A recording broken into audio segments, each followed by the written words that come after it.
Bapak, Ibu, dan saudara-saudariku yang terkasih dalam Tuhan kita Yesus Kristus, salam sejahtera untuk kita semua.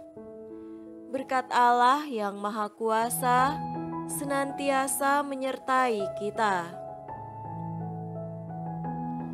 Hari Minggu tanggal 6 November tahun 2022 adalah hari Minggu biasa ke-32. Marilah kita mendengarkan dan merenungkan bacaan-bacaan kitab suci.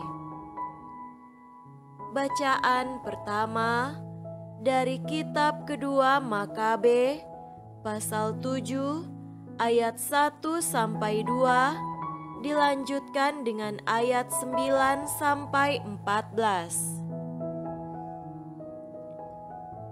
Terjadi pula yang berikut ini. 7 orang bersaudara serta ibu mereka ditangkap.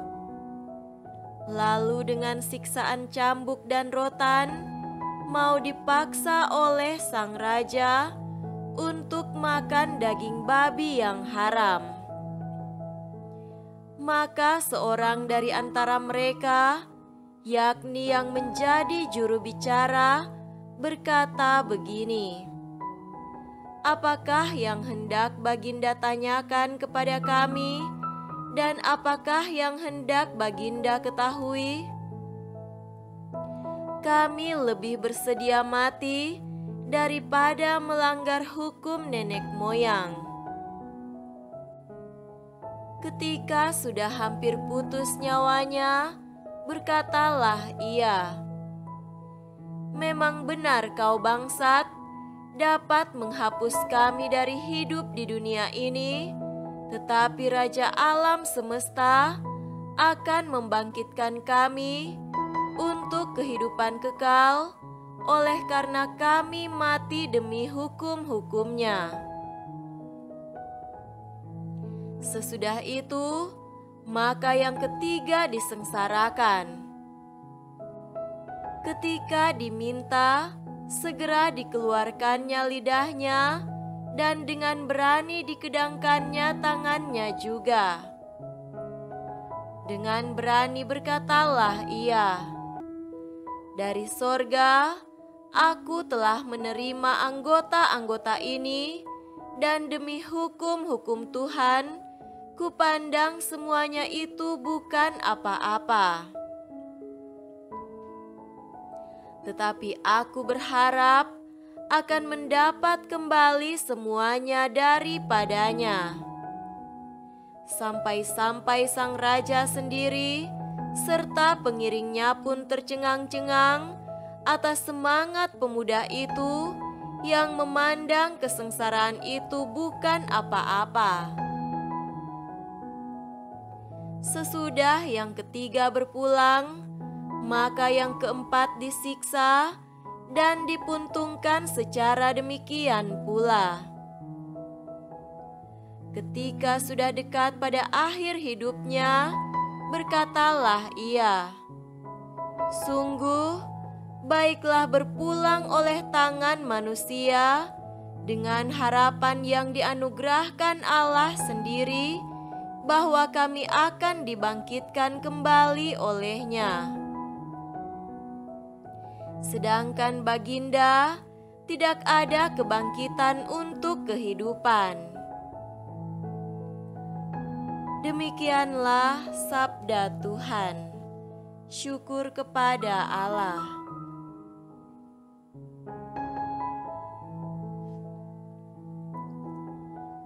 Bacaan kedua dari surat kedua Rasul Paulus kepada jemaat di Tesalonika, pasal 2 ayat 16 sampai pasal 3 ayat 5. Dan Ia, Tuhan kita Yesus Kristus, dan Allah Bapa kita, yang dalam kasih karunia-Nya telah mengasihi kita dan yang telah menganugerahkan penghiburan abadi dan pengharapan baik kepada kita, kiranya menghibur dan menguatkan hatimu dalam pekerjaan dan perkataan yang baik.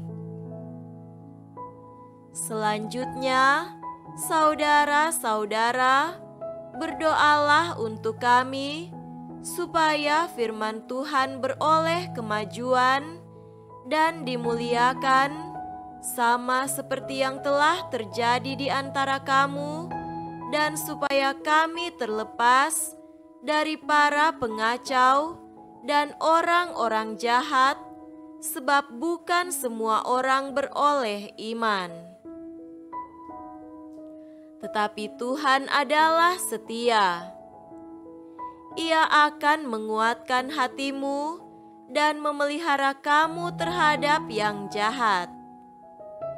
Dan kami percaya dalam Tuhan bahwa apa yang kami pesankan kepadamu, kamu lakukan dan akan kamu lakukan. Kiranya Tuhan tetap menunjukkan hatimu kepada kasih Allah dan kepada ketabahan Kristus. Demikianlah sabda Tuhan. Syukur kepada Allah.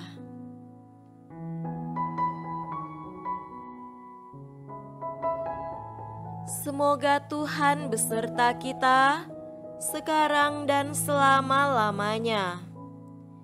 Inilah Injil suci menurut Lukas. Dimuliakanlah Tuhan. Injil Lukas pasal 20 ayat 27 sampai 38. Maka datanglah kepada Yesus beberapa orang Saduki yang tidak mengakui adanya kebangkitan. Mereka bertanya kepadanya, "Guru, Musa menuliskan perintah ini untuk kita. Jika seorang yang mempunyai saudara laki-laki mati, sedang istrinya masih ada, tetapi ia tidak meninggalkan anak, saudaranya harus kawin dengan istrinya itu dan membangkitkan keturunan bagi saudaranya itu." Adalah 7 orang bersaudara. Yang pertama, kawin dengan seorang perempuan, lalu mati dengan tidak meninggalkan anak. Lalu perempuan itu dikawini oleh yang kedua dan oleh yang ketiga, dan demikianlah berturut-turut oleh ke-7 saudara itu. Mereka semuanya mati dengan tidak meninggalkan anak. Akhirnya perempuan itu pun mati. Bagaimana sekarang dengan perempuan itu? Siapakah di antara orang-orang itu yang menjadi suaminya pada hari kebangkitan? Sebab ketujuhnya telah beristrikan dia. Jawab Yesus kepada mereka, "Orang-orang dunia ini kawin dan dikawinkan, tetapi mereka yang dianggap layak untuk mendapat bagian dalam dunia yang lain itu dan dalam kebangkitan dari antara orang mati, tidak kawin dan tidak dikawinkan. Sebab mereka tidak dapat mati lagi. Mereka sama seperti malaikat-malaikat, dan mereka adalah anak-anak Allah karena mereka telah dibangkitkan. Tentang bangkitnya orang-orang mati, Musa telah memberitahukannya dalam Nas tentang semak duri, di mana Tuhan disebut Allah Abraham, Allah Ishak dan Allah Yakub. Ia bukan Allah orang mati, melainkan Allah orang hidup, sebab di hadapan Dia semua orang hidup. Demikianlah sabda Tuhan. Terpujilah Kristus. Nah, sampai ayat 38. Saudara-saudariku yang terkasih dalam Tuhan kita Yesus Kristus, tema renungan kita pada hari ini adalah kehidupan kekal. Mendekati akhir tahun liturgi, bacaan-bacaan kitab suci pada hari Minggu ini memberikan kepada kita warta tentang kebangkitan orang mati. Bacaan-bacaan kitab suci pada hari ini secara unik memberi kepada kita pengajaran tentang kehidupan kekal, secara khusus kebangkitan orang mati itu. Pada bacaan yang pertama, kitab 2 Makabe mengisahkan tentang 7 bersaudara yang ditangkap dan disiksa serta dipaksa Raja Antiochus untuk makan daging babi yang haram. Maklumlah, menurut Taurat, daging babi adalah haram yang kemudian dalam perjanjian baru itu disempurnakan sebagai semua yang berasal daripada Allah, baik adanya dan bisa dimakan. Namun mengikuti Taurat, ketujuh orang ini bersikukuh mempertahankan imannya sehingga mereka tidak memakannya, dan karenanya dibunuh satu persatu. Amat menarik ungkapan-ungkapan mereka sebelum mati berkaitan dengan kehidupan kekal. Anak yang kedua misalnya berkata, "Memang benar engkau dapat menghapus kami dari hidup di dunia ini, tetapi Raja alam semesta akan membangkitkan kami untuk kehidupan kekal." Anak yang keempat juga berkata, "Sungguh baik telah berpulang oleh tangan manusia dengan harapan yang dianugerahkan Allah sendiri bahwa kami akan dibangkitkan kembali olehnya." Ungkapan-ungkapan anak-anak ini berbicara tentang suatu kehidupan sesudah kematian, yakni kehidupan kekal lewat suatu kebangkitan.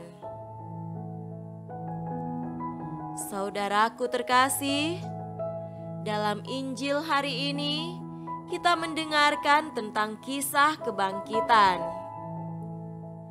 Orang-orang Saduki jarang muncul dalam kisah-kisah Injil. Tetapi dalam teks ini mereka tampil. Kita perlu ingat bahwa orang Saduki tergolong orang yang kaya di Israel. Ada 3 golongan yang kaya di Israel, yaitu keluarga para imam, para pedagang, dan tuan-tuan tanah.